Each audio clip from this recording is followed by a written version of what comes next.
Bonjour, je m'appelle Guy Coderre, je suis enseignant au Centre national de formation en traitement de l'eau. Nous avons produit dernièrement un mémoire, le personnel enseignant, sur la vulnérabilité des stations de purification de l'eau de la région de Montréal en cas de contamination par les hydrocarbures. Et j'ai été amené à le présenter à Bois-des-Filions en février 2017. Dans cette présentation-là, on discutait des conclusions de notre mémoire et des nouveaux événements récents qui sont survenus en Saskatchewan en juillet 2016. Et c'est ce que je vais vous présenter au fil de la présentation. On nous aperçoit ici au Centre national, nous, l'équipe signataire du mémoire. Je suis au centre et je pose avec le document en question. Je suis entouré de mes collègues à l'usine école au Centre national de formation, ceux qui ont appuyé la démarche que nous avons entreprise concernant le projet d'oléoduc Énergie S. Pour expliquer un peu qu'est-ce qu'on est, nous, comme institution, donc on forme les futurs opérateurs des centrales d'eau. C'est un DEP de 1800 heures en conduite de procédés de traitement de l'eau. On est à la commission scolaire des Trois-Lacs à Vaudreuil-Dorion. On aperçoit ici nos installations un peu, donc on a plusieurs laboratoires et ainsi qu'une usine-école pour que les futurs diplômés maîtrisent convenablement les différents aspects du fonctionnement des centrales d'eau potable, mais aussi des centrales d'eau usée. C'est un cours de 2 ans qui traite de ces deux questions-là. On a environ 60 élèves par année qui s'inscrivent à la formation. Et dans le cadre de cette formation-là, ils ont allé en stage à chaque année. Et ça nous permet, nous, comme enseignants, de parcourir les stations d'eau du Québec. Les principaux aspects du mémoire qu'on va passer en revue, c'est qu'à savoir qu'en fait, les stations de purification d'eau ne sont pas en mesure de traiter les hydrocarbures. D'aucune façon, nos traitements dans une usine d'eau de surface est en mesure d'éliminer ces composés. Lorsqu'on sait que les réserves d'eau potable utiles sont de l'ordre de 12 à 16 heures pour les municipalités, ça ne donne pas beaucoup de temps de manœuvre, de temps de réaction. Qu'une des particularités des stations autour de Montréal, c'est que celles-ci n'ont aucune prise d'eau alternative. Que pour la très vaste majorité, ils n'ont qu'une prise et ne peuvent pas aller chercher l'eau ailleurs que de la rivière ou du fleuve duquel ils prélèvent. Seulement 3 des 26 stations autour de Montréal ont une prise d'eau alternative. Ce sont les stations qui pourraient, en cas d'urgence, utiliser leurs installations pour puiser l'eau du canal de la voie maritime. Donc, on parle des stations sur la rive sud seulement. Nous, ce qu'on dit, c'est qu'en cas de déversement important d'hydrocarbures, la région métropolitaine ne disposera pas d'un plan B, comme on va le voir, qui est utilisé souvent ailleurs dans ces cas-là, donc à savoir qu'on va chercher l'eau ailleurs. Ici, en région métropolitaine, cette solution-là n'est pas envisageable, n'est pas réaliste. Le projet Énergie S au Québec, c'est quoi? En fait, c'est une conduite de 650 km de long, de 42 pouces de diamètre, qui doit franchir 860 cours d'eau au Québec, dont 650 se jettent dans le fleuve. C'est 11 stations de pompage, grosso modo réparties à toutes les 60 km. C'est un point d'entrée tout près de Hudson, qui transige ensuite par la rive nord de Montréal, va suivre ensuite la rive nord du fleuve jusqu'au sud de Québec, traverser sous le fleuve à cet endroit-là, continuer son chemin de Lévis jusqu'à peu près Rivière-du-Loup, pour ensuite dévier vers Desjely et se rendre au Nouveau-Brunswick. Ça serait le plus grand d'Amérique, avec une capacité de pompage de 1,1 million de barils par jour. 1,1 million de barils, ça représente une citerne DOT 111, une citerne de train aux 55 secondes. Ça représente 2000 litres seconde. Ça représente aussi à peu près 14-15 barils à la seconde. Donc, c'est des volumes considérables, évidemment. Ce serait, comme je vous le disais, le plus grand d'Amérique, le plus gros. Ça serait aussi le plus long. Ici, au Québec, c'est 650 km, mais en tout, ça fait 4600 km depuis l'Alberta jusqu'à Saint John, Nouveau-Brunswick. Ça en fait aussi le plus long et donc aussi avec le produit, on verra que c'est en majorité du bitume dilué qui serait transporté dans cet oléoduc-là. C'est un produit qu'on va voir qui est plus à risque de transport que des pétroles conventionnels. Si on analyse le tracé de l'oléoduc proposé par Énergie S dans la région métropolitaine, il doit traverser la rivière des Outaouais, proche de Rivière-Baudette. Ensuite, traverser aussi la rivière du Nord, et se rendre sur le territoire de la municipalité de Mirabel, Sainte-Anne-des-Plaines, Terrebonne, Mascouche, Laval. Et une partie de la canalisation va rejoindre les installations à Montréal-Est. Et de reste, le pétrole comme tel va continuer son chemin le long de la rive nord du Saint-Laurent. Plusieurs municipalités ont déjà remis en question le projet, à savoir pour les risques que ça peut poser pour leur nappe phréatique en cas de déversement, aussi pour les prises d'eau potable de surface, mais aussi pour les prises d'eau souterraines par les nappes phréatiques qui pourraient se voir contaminées par une fuite de l'oléoduc. Toujours dans la région métropolitaine, ici, on voit un tracé de la propagation estimée du pannage dans la rivière des Outaouais en cas de rupture de l'oléoduc à la traversée de cette rivière des Outaouais. Ce tracé-là a été réalisé par la firme d'experts Savaria Expert Conseil et on voit les 26 stations de purification de l'eau autour de la grande région de Montréal qui alimente environ 3 millions d'habitants. Dans l'espace de 6 à 12 heures, les prises d'eau pourraient être contaminées par un rejet d'hydrocarbures par l'oléoduc Énergie Est lors de la traversée ou à proximité de la traversée de la rivière des Outaouais. Dans le mandat que la firme Savaria a reçu aussi de la communauté métropolitaine de Montréal, concernant le projet d'oléoduc Énergie Est, elle a aussi cherché à estimer les volumes que pourrait déverser l'oléoduc en cas de rupture. Ils ont fait 2 scénarios possibles, en fait. Un dans lequel on prévoit la fermeture de l'oléoduc à l'intérieur de 13 minutes, et l'autre dans un temps qui serait basé sur des événements survenus il y a quelques années à Terrebonne, où le temps de réaction de la firme Enbridge, dans ce cas-là, a plutôt été d'1 heure. La compagnie TransCanada Pipeline, depuis leurs installations à Calgary, aurait pris la décision, suite à leur système de détection, de procéder à l'arrêt des pompes et la fermeture des vannes. Les délais de fermeture des vannes et de l'arrêt des pompes, c'est un délai incompressible de 12 minutes. Dans le cas d'une réaction très rapide, les volumes déversés minimaux pourraient être de l'ordre de 2 à 10 millions. 2 à 10 millions parce qu'en fait, tout dépendra de la distance entre les vannes. Lorsqu'il y a une rupture de l'oléoduc, les vannes permettent d'isoler l'oléoduc pour éviter qu'un volume important pourrait aussi, par refoulement, à cause de la gravité, se déverser dans le cours d'eau éventuellement. Donc, si les vannes de sectionnement sont installées au kilomètre, dans ce cas-là, on parle d'un volume possible de 2 millions, de 8 millions si le temps de réaction est plutôt d'1 heure. Dans le cas où les vannes de sectionnement sont des distances de 10 km, il y aurait à peu près 10 millions de litres qui pourraient être déversés, jusqu'à 16 millions dans le cas d'un temps de réaction d'1 heure. Règle générale, à la traversée de cours d'eau comme celui-là, c'est sûr que de telles vannes sont prévues, mais tout le long du parcours de l'oléoduc, si on prend sur 650 km, il y a environ 107 vannes de sectionnement qui sont prévues pour l'instant.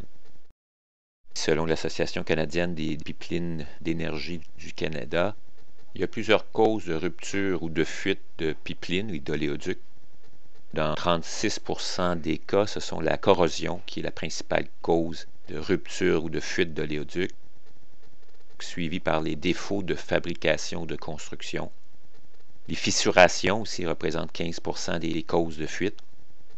Ensuite, l'interférence extérieure, ça c'est lorsque des travailleurs viennent accidentellement briser l'oléoduc par de la machinerie autour des équipements. Les risques géotechniques aussi, on va le voir que c'est d'importance sur le parcours au Québec. Les risques géotechniques, c'est lié au glissement de terrain, au déplacement de sol, à l'instabilité des berges qui pourraient amener des défaillances d'un oléoduc. En 2016, Polytechnique Montréal a produit un rapport sur les risques de traverse de cours d'eau. Ils ont identifié plusieurs cours d'eau à haut risque de traverse le long de la vallée du Saint-Laurent. Ils en ont identifié 24, on en voit ici 16. Les plus importants, si on veut, en partir de la section ouest en s'en allant vers l'est, la rivière des Outaouais, rivière des Prairies, rivière des Mille-Îles, Assomption, etc. Ils ont identifié plusieurs cours d'eau à très haut risque vu l'ampleur de ces cours d'eau-là, vu aussi, on va le voir, la région où elle se situe, à savoir la rive nord du Saint-Laurent. C'est une région très connue pour des risques de glissement de terrain. Toujours dans son étude, la Polytechnique a identifié plusieurs facteurs de risque géotechniques additionnels au Québec le long du parcours de l'oléoduc tout le long du fleuve Saint-Laurent, à savoir entre autres les risques de glissement de terrain. Le Québec est champion des glissements de terrain. On en voit un exemple ici. Lors du retrait de la mer de Champlain, il y a eu des dépôts argileux instables qui se sont créés et ça apporte à l'occasion des glissements de terrain. Donc lors d'un glissement de terrain, on peut comprendre que les risques pour un oléoduc sont majeurs de rupture vu que dans un tel cas, il ne serait plus supporté possiblement par le sol. Et donc, ça pourrait amener son bris. Il y a plusieurs de ces cours d'eau-là qui vont être à grand risque à cause de l'instabilité des berges. Ce sont de grandes rivières qui ont souvent de grands débits. Ça peut déstabiliser la berge et donc amener un déplacement de sol.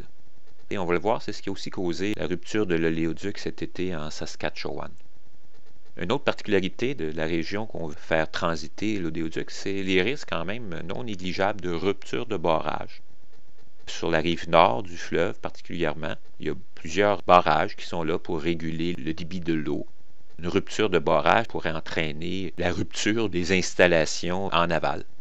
On en a eu un triste exemple en 1996 au lac Saint-Jean lors de la rupture d'un barrage.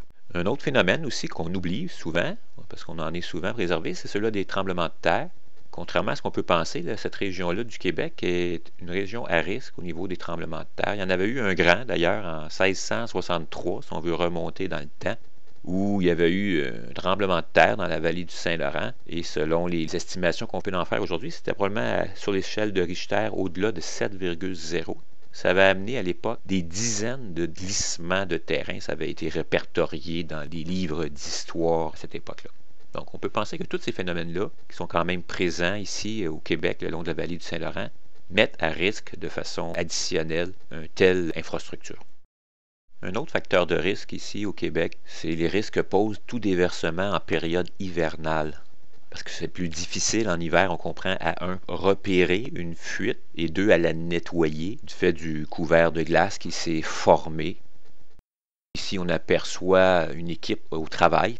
C'est en 2015 au Montana, suite au déversement d'un oléoduc, l'oléoduc Poplar, qui a déversé dans la rivière Yellowstone. On aperçoit les équipes de nettoyage qui ont réussi à se positionner sécuritairement sur la glace.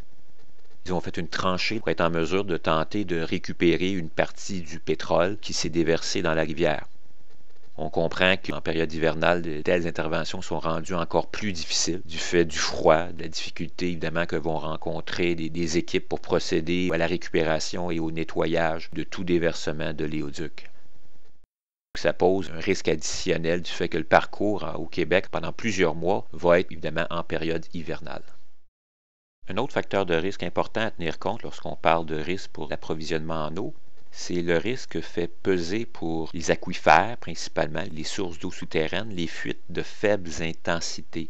Ces fuites-là, les systèmes de détection actuels ne sont pas en mesure de les détecter lorsque les fuites sont inférieures à 1,5% du débit transporté.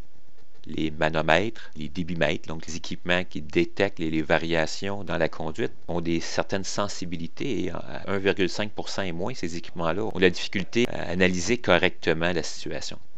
Dans le cas d'Énergie-S, une fuite de 1,5% du débit transporté, ça représente 2,6 millions de litres par jour. Donc, on peut penser qu'une telle fuite pourrait passer inaperçue pendant une longue période et risquer de contaminer la nappe phréatique.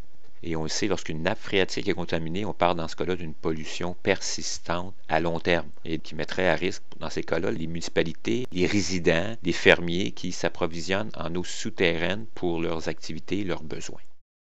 Dans un tel contexte, la détection des fuites d'oléoduc revêt un aspect crucial. Lorsqu'on analyse les données qui sont disponibles, on constate que dans les faits, la majorité des fuites sont découvertes par des résidents du secteur. Lorsqu'on parle le long du parcours de l'oléoduc, sur les terres qui sont octroyées pour le parcours, ce n'est pas les systèmes de détection soi-disant sophistiqués, c'est plutôt en fait par les passants, la sécurité civile, que la compagnie est alertée du problème.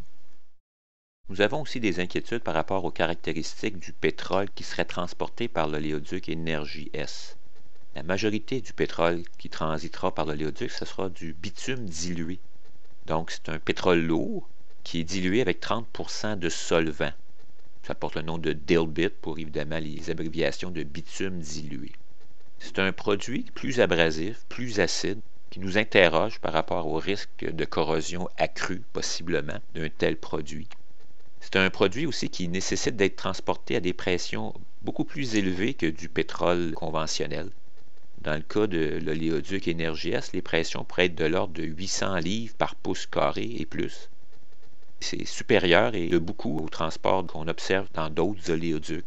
Donc, facteur de risque peut-être à considérer aussi à ce niveau-là, au niveau des pressions qui seront en cause. Quand on compare ça, nous, dans le domaine de l'eau, la pression d'un aqueduc se situe environ à 10 fois moins, autour de 80 PSI. C'est des chiffres qui nous surprennent un peu, qui nous impressionnent. Aussi, d'autres caractéristiques importantes, ça va être le contenu en benzène, qui se trouve être plus élevé, ainsi que le contenu en soufre d'un pétrole comme celui-là. Si je parle pour le benzène, mais c'est un produit cancérigène. Donc, un déversement dans un plan d'eau pourrait augmenter évidemment la teneur en benzène. Au niveau du H2S, le soufre, c'est un gaz toxique. Donc là, on a des inquiétudes aussi au niveau de la corrosion, parce que c'est un produit qui peut croître la corrosion, mais aussi surtout au niveau des gaz toxiques en cas de rupture de l'oléoduc. Ces gaz sont toxiques, nécessitent un plan que les intervenants soient bien formés. D'ailleurs, l'EPA, l'Agence de protection de l'environnement des États-Unis, a issu un avis concernant le transport de dilbit et le déversement de dilbit suite aux événements qui sont déjà survenus aux États-Unis concernant le déversement de ce type de produit. C'est très important qu'il y ait un suivi, un monitoring très adéquat sur les lieux d'une telle fuite pour que les travailleurs et les résidents soient le moins possible incommodés. Le dilbit, pour nous, est encore un produit plus problématique, du fait aussi qu'il est plus difficile à récupérer. L'Académie des sciences des États-Unis, dans un rapport qu'ils viennent de rendre public il y a à peine un an, sur les déversements de bitume dilué de pipeline, mais ils font vraiment mention du fait que lors d'un déversement de ces produits-là, dans un premier temps, il y a plus de vapeur toxique du fait qu'il a été dilué avec des solvants. Les solvants, c'est très volatile. Pour les équipes d'intervention et pour même la population, ça cause un problème additionnel et le dilbit va couler plus vite au fond. C'est vrai que dans un premier temps, il agit un peu comme le pétrole conventionnel, mais après, une fois que les solvants ont commencé à s'évaporer, là, on parle de quelques heures s'il fait très très chaud, mais plutôt quelques jours dans un cas normal. Donc une fois que les solvants sont évaporés, le produit est beaucoup plus lourd, beaucoup plus collant, visqueux, et va pénétrer la colonne d'eau, va couler plus facilement dans la colonne d'eau et ensuite se mêler aux particules, aux matières en suspension dans l'eau et atteindre les sédiments et être beaucoup plus difficile à récupérer. Pour toutes ces raisons, on questionne aussi les risques que pose le type de produit qui sera véhiculé par cet oléoduc-là le long du fleuve Saint-Laurent. Sur cette diapositive, on voit le processus de dégradation du pétrole dans l'environnement. On comprend que lorsque du pétrole est rejeté par un bateau, un train, un oléoduc, dans un premier temps, le pétrole flotte sur l'eau. Donc, ça laisse du temps un peu pour le récupérer, si on veut, d'une façon qui est moins ardue. À partir du moment où il flotte sur l'eau, on peut tenter de l'intercepter et de le récupérer. Mais dans les heures, les jours qui suivent, le pétrole se dégrade. Et qu'est-ce qu'on constate? C'est qu'une partie s'évapore. Évidemment, sous l'effet de la chaleur du soleil, les constituants plus légers comme les essences, le naphta, le benzène, même, il y a des produits qui sont relativement très volatiles. Donc, ces produits-là vont en partie se volatiliser. D'autres vont par contre se solubiliser, se dissoudre dans la colonne d'eau. Et donc, il y a plusieurs de ces composés-là qu'on sait toxiques, comme le benzène, le toluène, le xylène. Il y a des centaines de produits, sinon des milliers de produits dans les hydrocarbures et qui peuvent se disperser dans la colonne d'eau.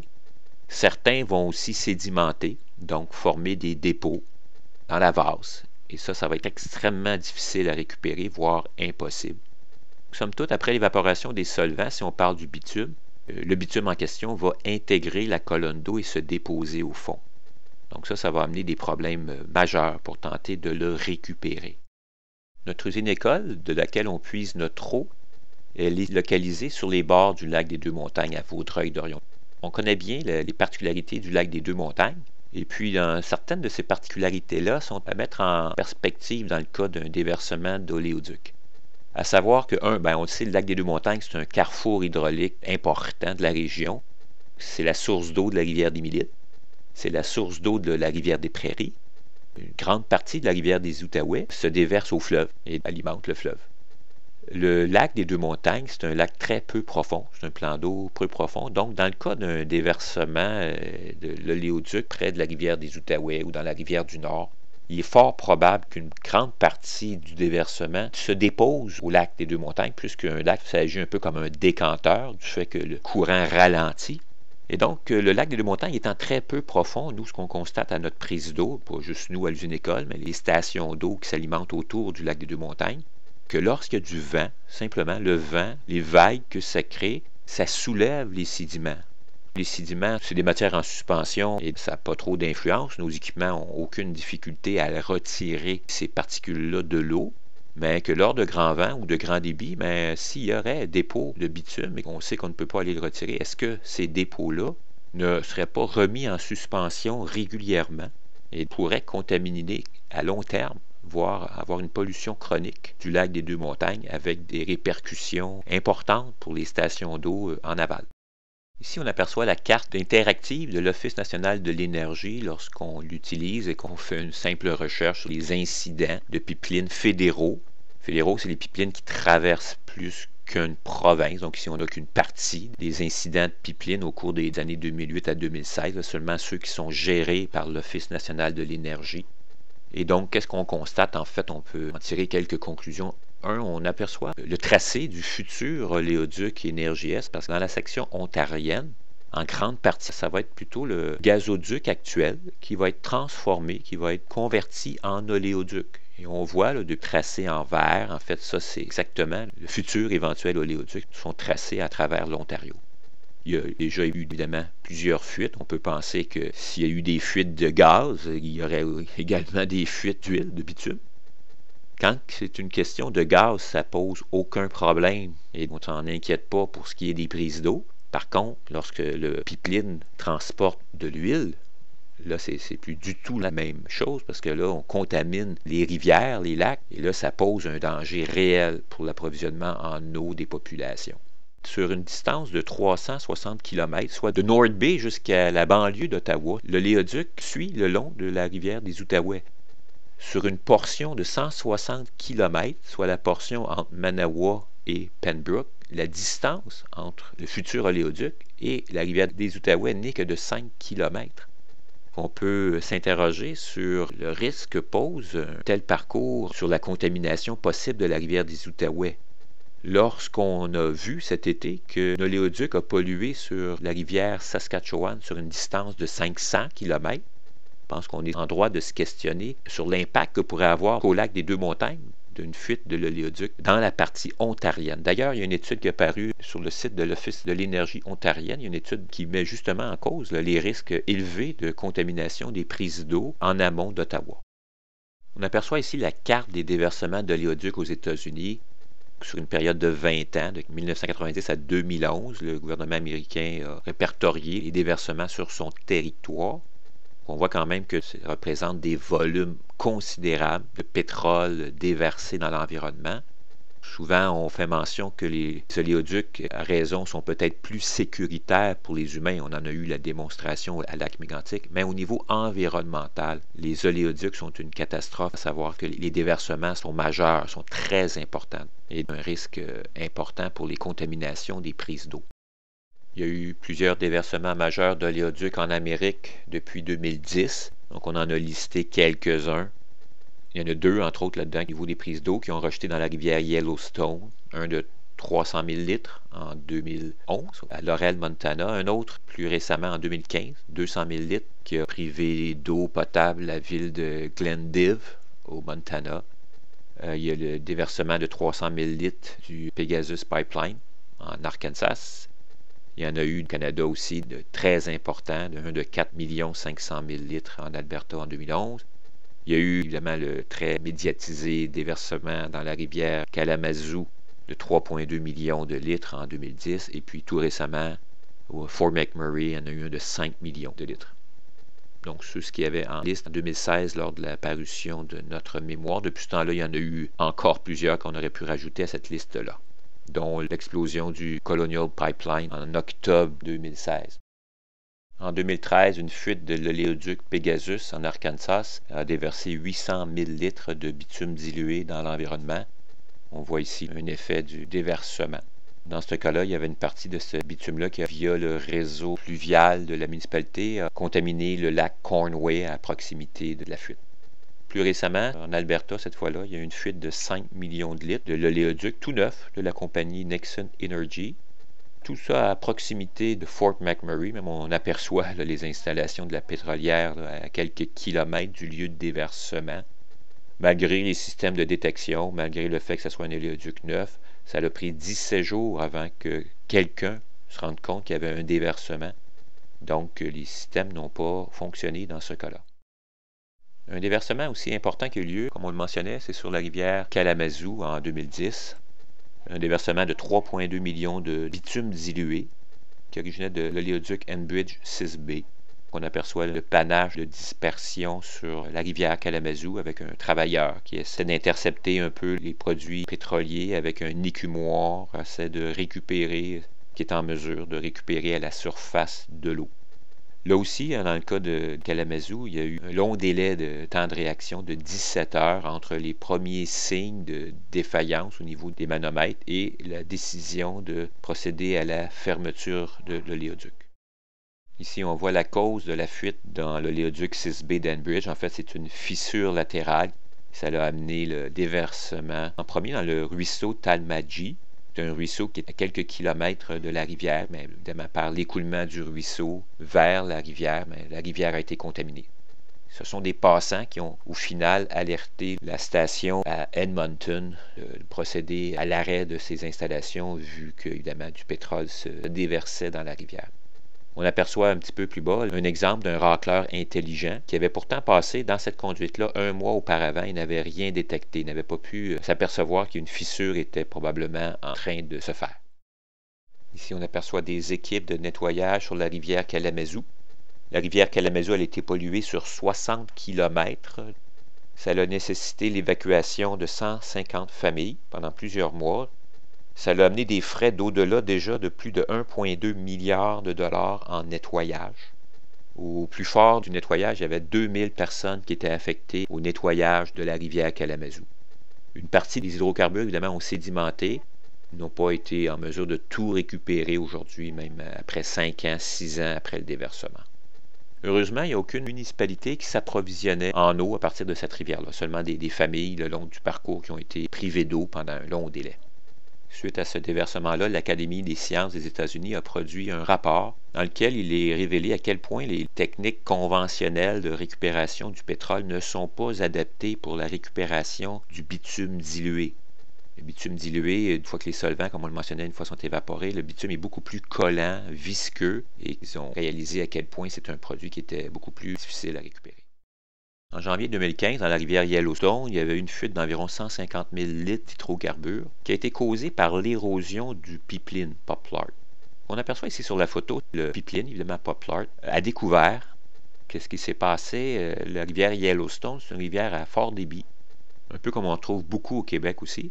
Le fort débit a déplacé le gravier qui recouvrait la conduite et a exposé la conduite à l'érosion hydraulique. Et c'est ce qui a causé la fissure de l'oléoduc. C'est la ville de Glendive, en aval du déversement, qui a dû être privée d'eau suite au déversement de cet oléoduc dans la rivière Yellowstone. En 2011, la même rivière avait aussi été polluée par le déversement d'un autre oléoduc, le Silvertip, lui qui avait déversé 300 000 litres dans la même rivière. Dans ce cas-là, c'était beaucoup plus loin, les municipalités n'avaient pas été incommodées. Ici, on est à Glendive, on voit les conséquences du déversement. L'eau de la ville a été contaminée au benzène. Les autorités municipales ont dû procéder à la distribution d'eau embouteillée aux résidents. Et les employés municipaux, pour leur part, eux, ont procédé au curage du réseau d'aqueduc. Le curage, c'est une forme de nettoyage dans lequel on va ouvrir tout ce qui est borne-fontaine pour éliminer le plus rapidement possible toute cette eau de notre système de distribution d'eau. Dans notre mémoire, on a voulu aller voir aussi un peu dans l'historique des contaminations de prise d'eau par les hydrocarbures pétroliers au Québec. Et là, on va regarder un peu ce qui s'est passé il y a une cinquantaine d'années lors de la contamination des lagunes de Mercier. On va aussi discuter un petit peu de ce qui est arrivé à La Conception et à Sainte-Marceline. Donc, les prises d'eau ont été contaminées par des hydrocarbures. On va repasser en revue un peu les interventions qui ont eu lieu suite à la tragédie du lac Mégantic sur la rivière Chaudière, qui a été polluée par des hydrocarbures. Et on va aussi revenir sur la crise de l'eau à Longueuil en janvier 2015. Dans les années 70 a débuté la contamination de l'eau souterraine à Mercier. Ça perdure depuis une cinquantaine d'années, la situation là-bas. En fait, c'est suite à l'entreposage de produits pétroliers dans des lagunes. Les lagunes n'étaient pas étanches, plutôt sablonneuses. Les hydrocarbures ont pollué la nappe phréatique. Cette contamination s'est répandue sur une superficie d'environ 30 km. Les puits souterrains ont été contaminés. Ça a amené la construction d'un aqueduc pour desservir le village de Sainte-Martine, qui puisait l'eau de la nappe phréatique, qui la reçoit depuis ce temps, là, depuis l'aqueduc en provenance de Châteauguay. Et pour éviter que la propagation de la pollution, parce que la pollution est toujours présente là-bas, il y a eu construction dans les années 90 d'un poste de pompage et d'une usine de traitement des eaux pour contenir la propagation. Donc, à ce jour, jusqu'à aujourd'hui, toujours, on va pomper à l'aide de puits, on pompe l'eau de la nappe phréatique pour éviter qu'elle se disperse plus loin et aille contaminer davantage. Donc, on pompe cette eau-là et par des traitements d'oxydation, entre autres, on va éliminer les hydrocarbures présents et on va retourner cette eau-là dans l'environnement. Ça nous permet de limiter la propagation de la pollution. Plus récemment, au Québec, il y a eu des contaminations aussi de la nappe phréatique à la Conception en 2013 et à Sainte-Marceline de Kildare en 2016. Leur eau souterraine a été contaminée par le benzène. Dans un cas, la pollution serait venue de vieux réservoirs d'huile abandonnés sur le territoire qui ont percolé, que leur contenu s'est tranquillement déversé et a atteint la nappe phréatique. Dans un autre cas, on soupçonne un dépotoir d'en être la cause. Donc, des résidus du dépotoir auraient atteint la nappe phréatique et l'auraient polluée. Ça a amené pour ces deux villages-là des avis de non-consommation avec restriction d'eau émis le temps que les solutions appropriées soient trouvées. Des résultats d'analyse, comme ça, qui ont découvert la contamination. Par le règlement sur la qualité de l'eau potable, on est tenu de procéder à l'analyse de plusieurs contaminants, dont le benzène. Et là, ils ont découvert une contamination au benzène qui est due, en fait, par des hydrocarbures. Le benzène, ce n'est pas un produit qu'on peut retrouver naturellement dans l'eau. Suite à la contamination et l'avis de non-consommation qui est mis, ça a pris 2 ans avant que des études en arrivent à la conclusion que la meilleure solution dans ces deux cas-là, ce serait de rajouter des traitements d'aération et de filtration au charbon actif, que d'aller puiser l'eau ailleurs, d'une autre source, parce que ça a été envisagé. Il y a eu des puits qui ont été creusés, mais économiquement, ça n'était pas rentable, vu la distance et tout. Donc, ils ont plutôt choisi de procéder à l'installation de 2 nouveaux traitements, par aération et filtre au charbon actif. Les résultats sont excellents. Ils arrivent à faire passer le taux de benzène, ni plus ni moins de 40 microgrammes litres, à moins que la norme, qui est de 0,5 microgrammes litres. On voit quand même que les contaminations de nappe phréatique, c'est des choses qui peuvent arriver. Dans ce cas-là, c'est pas d'un pipeline, mais on peut penser qu'un pipeline pourrait avoir le même genre de conséquences, évidemment. On se rappellera de la tragédie ferroviaire de Lac-Mégantic en juillet 2013, où un train a déraillé et son contenu s'est dispersé dans l'environnement avec les feux, les explosions qu'on a tous vues. Ce déversement a amené, en fait, la fermeture des prises d'eau à Saint-Georges, Sainte-Marie et Lévis, sur la rivière Chaudière, qui ont été fermées 74 jours suite au déversement. On a évalué environ à 100 000 litres de déversement dans le lac Mégantic qui approvisionne la rivière Chaudière. Le long de la rivière Chaudière, 3 municipalités, comme on le disait, ont été affectées par le déversement. On voit ici le lac Mégantic, source de la rivière Chaudière. En aval, à 80 km, c'est la municipalité de Saint-Georges-de-Beauce, un peu plus loin celle de Sainte-Marie, et au fleuve, on a la municipalité de Lévis. On va analyser un peu quels ont été leurs recours suite au déversement. Dès le déversement, le ministère s'est empressé de prélever des échantillons à 5 stations le long de la rivière afin de déterminer la teneur en hydrocarbures pétroliers.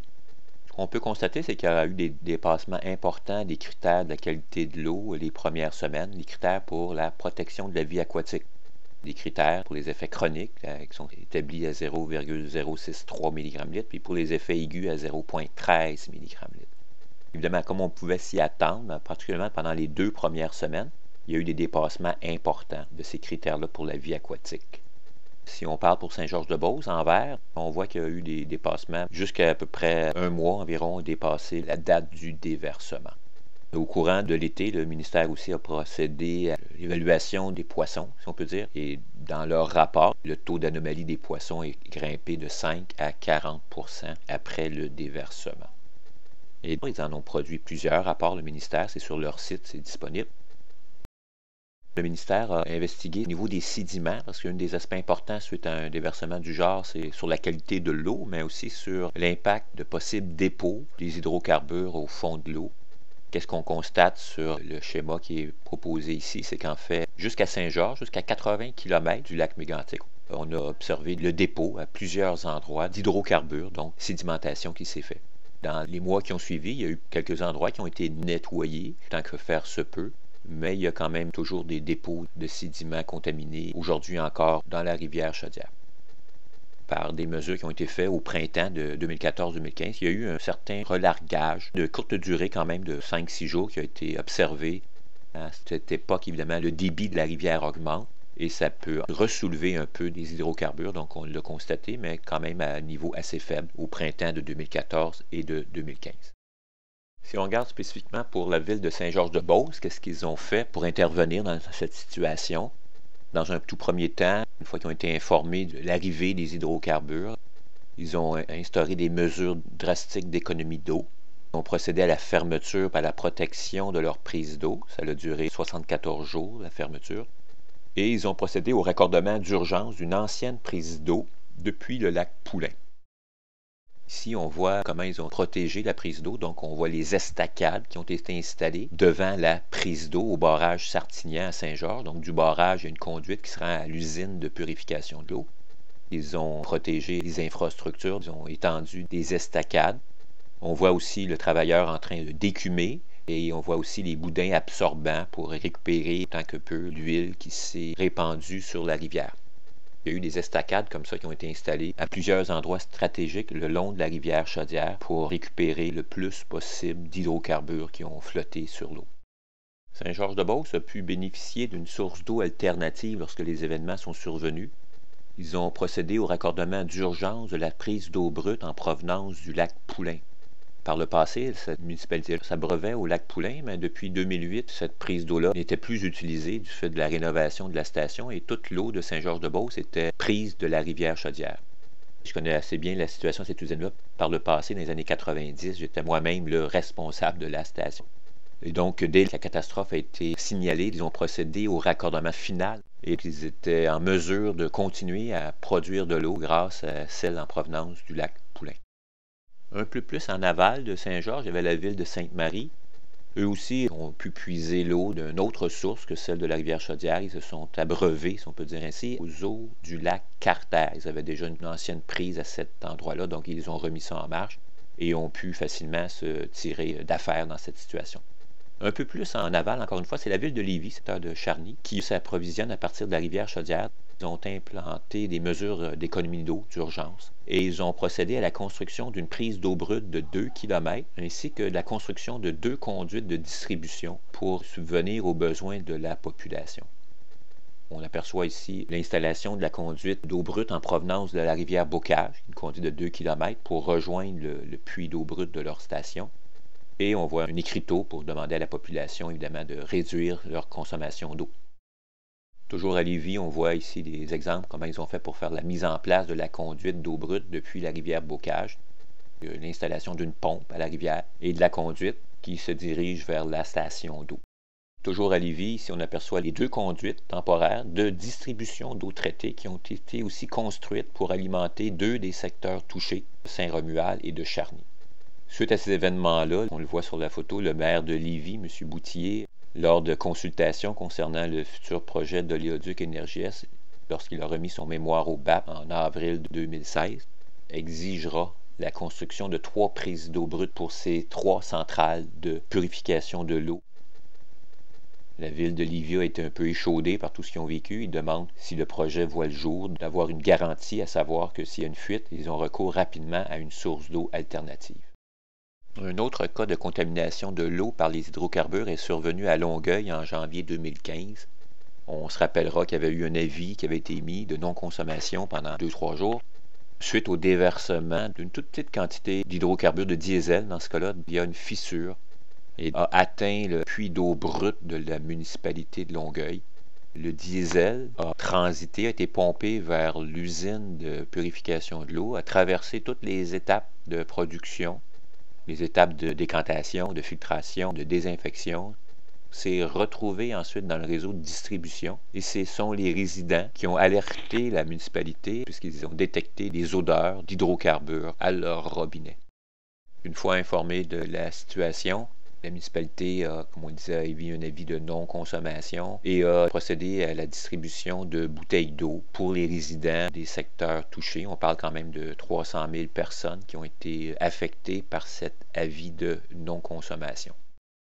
Dans le cadre des audiences du projet Énergie-Est qui est réalisé par la communauté métropolitaine de Montréal en 2015, Il y a plusieurs municipalités qui ont déposé des mémoires, dont la ville de Laval. Évidemment, nous, au Centre national, on n'est pas les premiers, on n'est pas les seuls à s'inquiéter de la situation. Plusieurs municipalités l'ont fait depuis longtemps avant nous. Mais dans leur mémoire, si on prend le temps de le consulter, c'est disponible, c'est public. Eux, ils font mention, la ville de Laval, que leurs 3 stations de purification ne sont pas conçues pour traiter ces contaminants. Dans le cas d'une contamination, que les nettoyages seraient longs et onéreux, ça pourrait amener, par exemple, s'ils ne sont pas prévenus de l'infiltration d'une quantité d'huile, ça pourrait contaminer les structures, les bassins, les filtres à sable. Ça mènerait un nettoyage ou l'enlèvement carrément des filtres à sable, donc des délais très longs et onéreux. Et que dans le pire des scénarios, ça pourrait même signifier le risque d'arrêt de l'approvisionnement en eau pour les citoyens. Dans le même sens, à ces mêmes audiences sur Énergie-Est, le mémoire de la ville de Repentigny fait à peu près les mêmes mises en garde. Dans ce cas-là, pour Repentigny, on parlerait d'un déversement dans la rivière Assomption, qui pourrait amener la possibilité de contaminer leurs installations, eux aussi, évidemment. Ils se verraient obligés de fermer la prise d'eau. Et il y aurait un déploiement de plans des mesures d'urgence qui pourrait amener éventuellement, s'ils ne sont pas en mesure de remettre en marche leurs installations, ils soulèvent le fait qu'éventuellement, l'évacuation possible de la municipalité. Pour terminer, on s'est aussi interrogé ailleurs dans le monde, est-ce qu'il y avait eu des situations problématiques au niveau des prises d'eau, et très facilement, en quelques minutes, on peut répertorier des dizaines, voire des centaines de situations où des prises d'eau ont été contaminées suite au déversement d'oléoducs. Ici, j'en fais un exemple en Chine, où en 2014, un oléoduc a pollué la prise d'eau d'une municipalité de 2,4 millions de Chinois qui ont vu leur prise d'eau contaminée par le benzène. Récemment aussi, dans une autre situation, le déversement d'un oléoduc en Inde a entraîné la fermeture de 4 stations de purification d'eau pendant une semaine. Si on voit les conséquences du déversement dans le fleuve Gomati, les gens ont été privés d'eau pendant une semaine. Il y a eu distribution par camion d'eau aux résidents des municipalités affectées. En conclusion de notre mémoire, on souligne que les filières de traitement des stations de purification ne sont pas conçues pour éliminer les hydrocarbures, qu'en cas de déversement majeur, il n'y aura aucun plan B pour les stations de la région métropolitaine qui ne peuvent compter sur aucune prise d'eau alternative. C'est la très vaste majorité des stations d'eau en région métropolitaine qui sont aux prises avec cette problématique.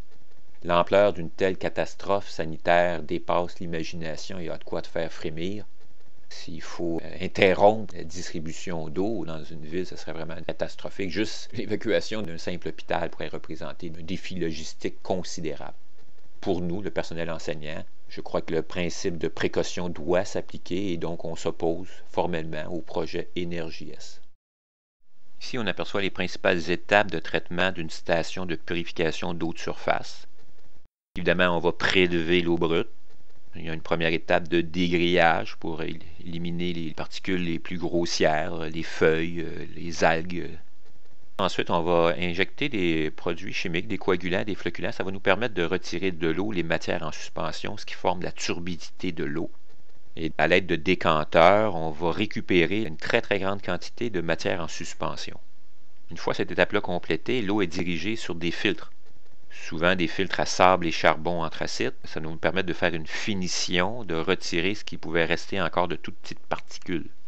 Une fois filtré, maintenant on pratique beaucoup la désinfection ultraviolet. C'est une barrière additionnelle pour s'assurer de désinfecter les eaux. Suite à la désinfection ultraviolet, on va rajouter du chlore. Lui aussi participe à la désinfection de l'eau et assure aussi un résiduel. C'est important que lors du transport de l'eau dans nos réservoirs jusqu'aux résidents, donc par l'aqueduc, qu'on ait une certaine quantité de chlore résiduel en cas de contamination et être en mesure d'éliminer un pathogène qui serait présent dans l'eau. Comme dernière étape, on va ajuster le pH de l'eau, donc le taux d'acidité, pour éviter la corrosion des réseaux d'aqueduc. Un des problèmes majeurs qu'on a souvent, c'est la détérioration de l'eau à l'intérieur de l'aqueduc. Et pour limiter ça, on va essayer d'ajuster du mieux possible le pH lors du transport de l'eau dans l'aqueduc. Donc ça constitue la dernière étape. Et là, l'eau finalement va être traitée. Ces étapes-là ne sont pas en mesure d'éliminer, de quelque façon que ce soit, les hydrocarbures. Lorsqu'il y a des hydrocarbures présents dans l'eau brute, on se doit de fermer la prise d'eau. Les objectifs d'une station de traitement d'eau, c'est d'assurer l'élimination des paramètres comme la turbidité, les coliformes qui peuvent donner des maladies, éliminer la couleur de l'eau, retirer l'ammoniac qui peut donner des goûts à l'eau, éliminer aussi des métaux tels le fer et le manganèse qui peuvent aussi donner de la coloration à l'eau. Donc, on n'a aucune difficulté à retirer ces paramètres-là de l'eau avec les étapes d'une usine de traitement conventionnelle. Les besoins en eau qu'il faut combler aussi, donc en termes de quantité. Au Québec, la demande moyenne en eau est de 600 litres par habitant par jour. Les stations d'eau doivent être en mesure de distribuer cette quantité-là quotidiennement. Évidemment, toutes les stations d'eau sont régies par le règlement sur la qualité de l'eau potable. Tous les réseaux de plus de 20 personnes sont soumis à ce règlement. Le règlement, en gros, c'est quoi? Ça exige que le personnel qui travaille dans les usines soit qualifié, ait un diplôme émis par une école d'enseignement. Ça exige aussi qu'il y ait des analyseurs en continu, 24 heures sur 24, pour analyser la turbidité de l'eau, pour analyser le chlore résiduel dans l'eau distribuée. Il y a aussi des analyses qui sont exigées aux 4 heures, principalement au niveau de la turbidité et du chlore résiduel. Donc, on doit enregistrer ces données-là aux 4 heures. Il y a plusieurs contrôles en usine et il y a aussi plus de 77 normes de qualité de l'eau distribuée qu'on doit respecter, des normes au niveau bactériologique et physico-chimique. Par mesure de prévention, on doit aussi émettre au besoin soit un avis d'ébullition ou on peut émettre aussi un avis de non-consommation. Dans le cas d'un dépassement d'une norme bactériologique, on doit émettre à l'occasion des avis d'ébullition de l'eau. Pour une période d'1 minute, la population doit faire bouillir l'eau avant de la consommer. Dans d'autres cas, beaucoup plus rares, ceux-là, il peut y avoir, suite à un dépassement de certaines normes physico-chimiques, dont exemple le benzène, un avis de non-consommation. Même si on ferait bouillir l'eau, ça n'éliminerait pas le contaminant, donc on demande à la population de ne pas boire l'eau. Dans des cas plus extrêmes, il pourrait y avoir aussi un avis de restriction d'eau, donc de limiter même le temps de baignade ou le temps de douchage afin de limiter que la population soit exposée à des contaminants. Donc, principalement, des avis d'ébullition ou des avis de non-consommation sont là pour prévenir la population lorsqu'il y a une défaillance à la station ou sur le réseau. Les responsables de stations d'eau sont très soucieux de distribuer une eau d'excellente qualité et plusieurs municipalités, au-delà de 20, participent au programme d'excellence en eau potable, le PECSEM.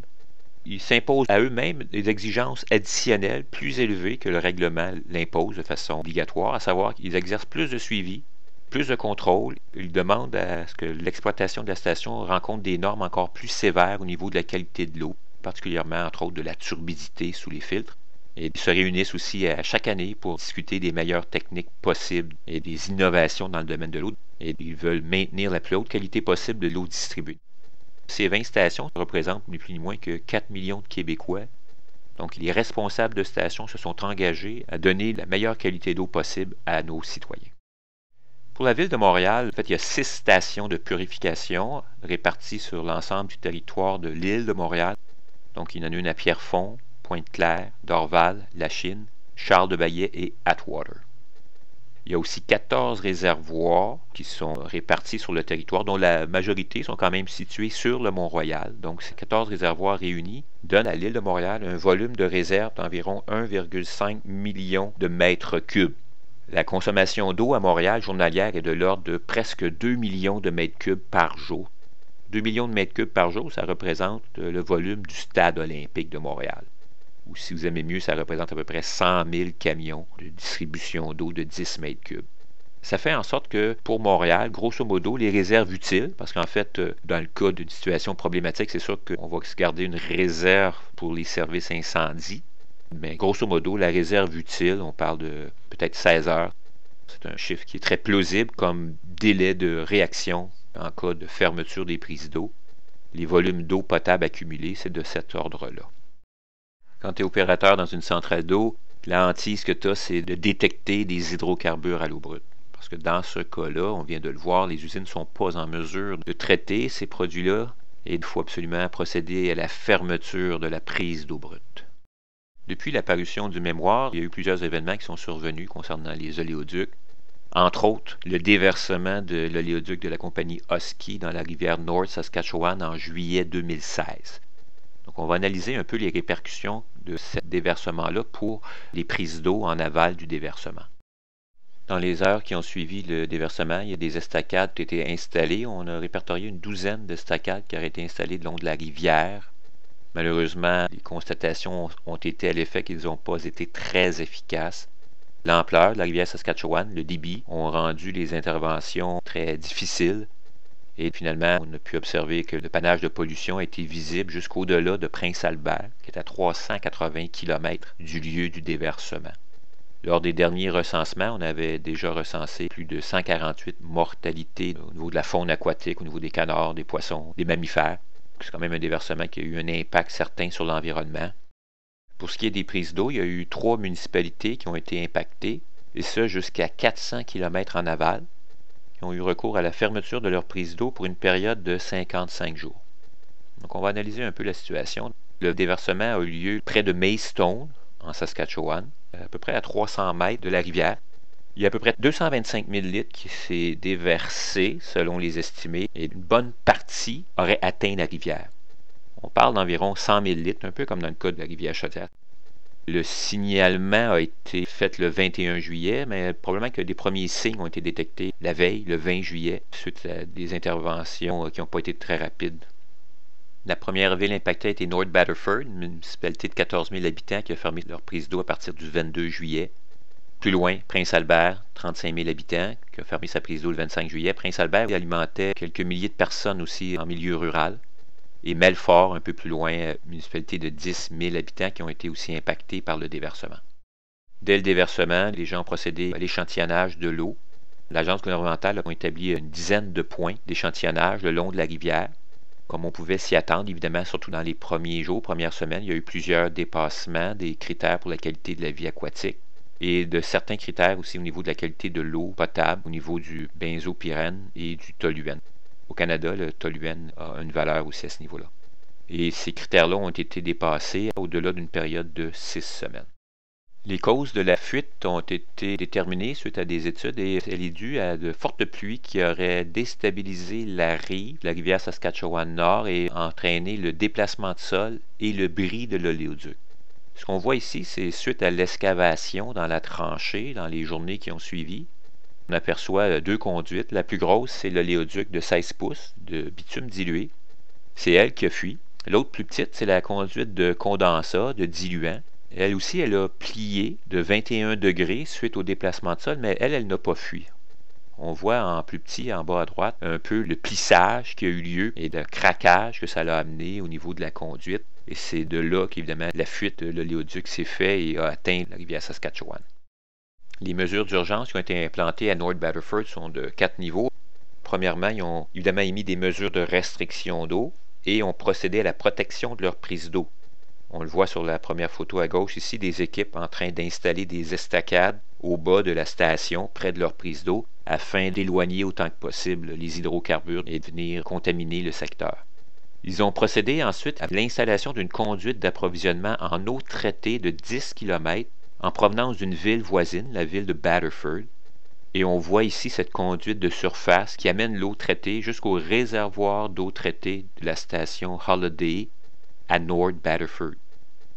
North Battleford, qui a été impacté par ce déversement-là, en fait, ils ont 2 stations. Ils ont le plant number 1, le plan numéro 1, qui puise de l'eau souterraine, qui alimente une partie de la ville, à peu près 35%, et il y a la station Holiday, qui, elle, puisait l'eau de la rivière Saskatchewan. Évidemment, la station Holiday a été fermée, et là, ils ont eu recours en partie au plan numéro 1.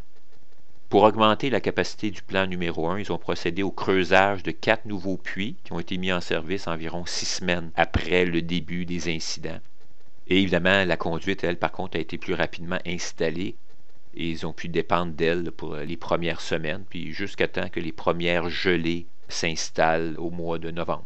Pendant l'automne qui a suivi, et en prévision de possibles recrudescences d'hydrocarbures, particulièrement au printemps ou après de fortes pluies, ils ont décidé de procéder par mesure de sécurité à l'installation d'unités mobiles de pré-traitement de l'eau. Ils ont fait la location d'équipements de filtration pour installer en tête de l'installation, donc des filtrations sur milieu argileux suivi d'un milieu sur charbon actif en grains. Donc ils ont espoir qu'au printemps, ces équipements-là, dans la mesure où les hydrocarbures seraient détectés, seraient en mesure de retirer de l'eau les hydrocarbures avant qu'elles ne pénètrent dans la station. À Prince-Albert, la situation était un petit peu plus difficile, à savoir qu'il n'avait aucune prise d'eau alternative. Il n'y avait qu'une seule prise à la rivière. Donc, dans un premier temps, Tout comme à North Battleford, ils ont implanté des mesures de restriction d'eau, donc la fermeture des lave-autos, la fermeture des installations d'eau, de piscines publiques, ces choses-là. Ils ont imposé des amendes de 1400 $ quiconque ne respecterait pas les restrictions d'eau. Ils ont procédé à la fermeture et à la protection de leurs prises d'eau comme à North Battleford. Eux, ils avaient une réserve d'eau potable de 24 à 48 heures. Dans un premier temps, ils ont procédé à la captation pour n'avoir plus que 24 à 48 heures. Pour s'ajouter 4 jours de réserve de plus, ils ont eu les accords du ministère pour procéder à la captation et au traitement d'un bassin de rétention d'eau de pluie. Ils ont aussi installé 2 conduites d'eau brute, une de 6 et une de 30 km. On voit sur le tracé ici la conduite de 6 km qui va à la rivière Spruce. Et on voit aussi en rouge la conduite qui part de l'usine et qui se rend jusqu'à la rivière North Saskatchewan Sud, qui elle n'est pas polluée. On va regarder un peu en détail un peu comment ils ont procédé pour réussir ces interventions-là. Comme on le disait, en premier, ils ont procédé à la captation et au traitement d'un bassin de rétention d'eau de pluie. Suite à l'analyse de la qualité de l'eau de pluie et de l'acceptation du ministère de faire ainsi, ils ont pu pomper cette eau-là et l'amener à l'usine d'eau et la traiter et continuer à la distribuer aux résidents et d'allonger en fait leur source d'eau de 4 jours additionnels. Ça leur a permis de procéder à l'installation de 2 prises d'eau brute additionnelles. La plus courte, la plus facile à faire, c'était celle d'aller chercher l'eau depuis la rivière Spruce, à environ 6 km de la station. Donc ici, on voit les employés et les travailleurs en train de construire une petite retenue d'eau pour permettre de faciliter le pompage et le captage de l'eau en provenance de la rivière Spruce. Ils ont aussi obtenu l'autorisation d'ouvrir au barrage plus en amont. Donc, ils ont ouvert un peu plus le barrage pour se donner un meilleur volume d'eau. On voit aussi à droite la conduite comme telle de transport de l'eau qui va se rendre jusqu'à la station d'eau. Ils ont aussi procédé à l'installation d'une prise d'eau beaucoup plus longue et plus imposante, celle qui s'est rendue jusqu'à la Saskatchewan Sud à 30 km. Donc ici, on aperçoit un groupe moteur ainsi que la conduite d'eau brute qui va amener l'eau de la rivière Saskatchewan Sud jusqu'à la station de traitement. De même, ici, on aperçoit l'arrivée des 30 groupes moteurs-pompes, des génératrices munies de pompes. On les voit en train de débarquer ces équipements-là. Donc, ils en ont installé une à chaque kilomètre. Et on voit plus bas ici la conduite qui longe la route pour se rendre jusqu'à la station d'eau. Encore ici, on aperçoit les travailleurs municipaux en train de procéder à l'installation de la conduite en milieu urbain. Donc, ça a nécessité de protéger la conduite et faire des petits tertres pour permettre aux véhicules de sortir et d'entrer de leur cours. Comme mentionnait le responsable de la station là-bas, et aussi lors des événements à Lac-Mégantic en 2013, heureusement que ces situations-là se déroulent l'été, parce qu'en plein hiver, on ne pourrait pas penser, imaginer des conduites de surface sans risque que le gel le prive de les faire fonctionner correctement. Toujours près de Prince-Albert, en milieu rural, parce que la municipalité approvisionnait aussi, entre autres, une réserve indienne et plusieurs résidents en milieu ruraux. Ils ont stoppé la distribution pendant quelques semaines à ces résidents. Dans un premier temps, ils ont eu recours pour la réserve indienne à un approvisionnement par camion-citerne. Et pour des résidents, eux aussi, ont eu recours à l'installation de réservoirs d'eau. On en voit un en bleu. Et le camion qui venait remplir le réservoir à intervalles réguliers pour assurer que les résidents aient un accès à de l'eau de qualité. Finalement, il y a une dernière ville aussi qui a été touchée par les événements. C'est la ville de Melfort, près de 10 000 habitants. Dans leur cas à eux, évidemment, ils ont dû fermer leur prise d'eau comme les autres. Heureusement, ils ont pu se raccorder à une ancienne prise d'eau qu'ils avaient abandonnée en 1993, donc l'eau qui provenait d'un lac. En 1993, ils avaient décidé de s'abreuver de la rivière Saskatchewan, mais ils avaient conservé cette installation-là, donc ils ont pu se raccorder à cette prise d'eau rapidement. Évidemment, dans les premiers jours, ils ont quand même émis un avis d'ébullition par mesure préventive, et ils ont aussi fourni par camion de l'eau embouteillée aux résidents qui préféraient s'abreuver de cette eau embouteillée. Au final, le constat du déversement Saskatchewan, ce qu'on peut en tirer comme conclusion, c'est que, la compagnie pépinière Husky, dans ce cas-là, n'a pas été en mesure d'empêcher la contamination de la rivière, malgré les paroles rassurantes qu'on nous sert souvent. La rivière a été polluée sur une très grande distance. Toutes les villes affectées ont pu compter rapidement sur une prise d'eau alternative, donc ça a pu éviter l'arrêt d'approvisionnement en eau. Le directeur général de Prince-Albert, M. Tom Judd, précisait en entrevue que sans cette alternative-là, les résidents auraient été tout simplement privés d'eau pendant un certain temps. Heureusement, comme on le mentionnait, que le déversement a eu lieu l'été parce que ces mesures alternatives-là, en plein hiver, en moins 30, sous la neige, n'auraient pas été envisageables pour plusieurs. Donc, somme toute, en région métropolitaine, nous, ce qu'on prétend, c'est que nos stations ne pourront non seulement pas compter sur une source d'eau alternative, mais surtout pas non plus en hiver.